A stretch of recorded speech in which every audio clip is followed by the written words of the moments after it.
Assalamualaikum warahmatullahi wabarakatuh. Izin memperkenalkan diri, nama saya Amalia Zamrotul Fuadah dengan NIM 3311201010. Di sini saya akan mempresentasikan perihal metode analisis dari obat salbutamol sulfat.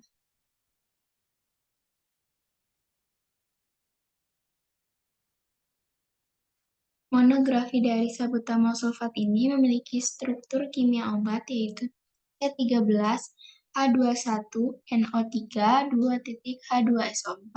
Pemberiannya serbuk putih atau hampir putih.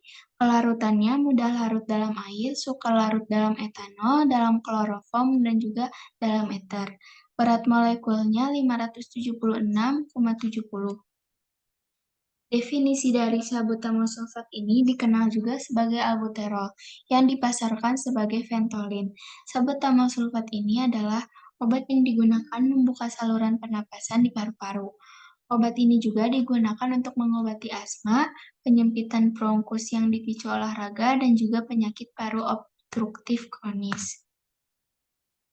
Identifikasi salbutamol berdasarkan Farmakope Indonesia edisi 6 yang pertama adalah spektrum serapan inframerah zat yang didispersikan dalam kalium bromida menunjukkan maksimum hanya pada bilangan gelombang yang sama seperti pada salbutamol.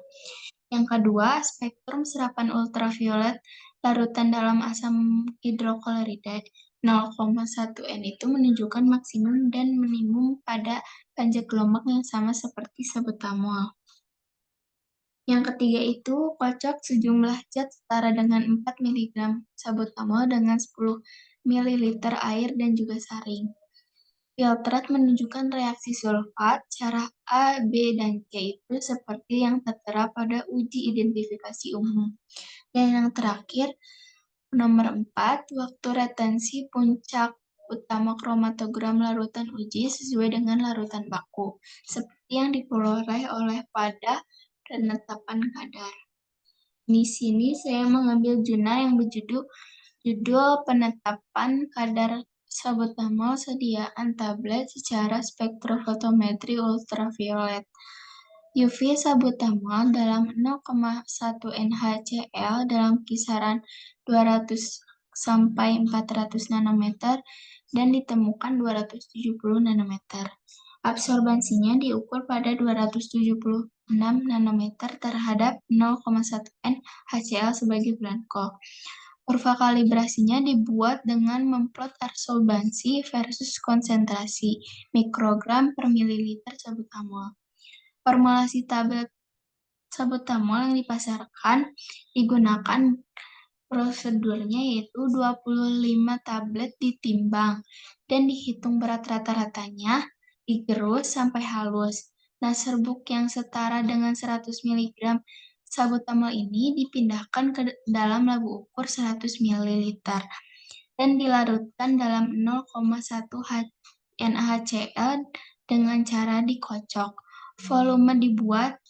Volumenya dibuat sampai tanda untuk mendapatkan konsentrasi akhir 1 mg per mililiter. Pengocokan yang sering digunakan dan volume dibuat hingga tanda 100 ml dengan HCl 0,1 N. Penetapan kadar berdasarkan Farmakope Indonesia edisi 6-nya itu menggunakan metode KCPT. Yang pertama itu fase gerak, membuat campuran air amonium asetat 0,05 kurang lebih 0,1 m isopropanol, lalu diatur pH-nya hingga 4,5 kurang lebih 0,3 dengan penambahan asam asetat. Tetes demi tetes lalu disaring. Dan yang kedua, larutan resolusi itu ditimbang seksama. Sejumlah salbutamol sulfat ini dan senyawa sejenis salbutamol dilarutkan dalam air lalu diencerkan secara kuantitatif. Jika perlu bertahap dengan fase gerak hingga kadar berturut-turut 0,140 mg per mili dan 0,030 mg per mili. Yang ketiga itu ada larutan baku timbang seksama. Sejumlah salbutamol ini dilarutkan dan diencerkan secara kuantitatif dengan air hingga kadar lebih kurang 0, mg per mili. Larutan uji timbang seksama lebih kurang 60 mg zat masukkan ke dalam labut ukur 100 ml, larutkan dan encerkan dengan air sampai tanda. Yang kelima adalah sistem kromatografi cair kinerja tinggi. Dilengkapi dengan detektor UV 276 nanometer dan kolomnya 4,6 mm kali 200 cm berisi bahan pengisi.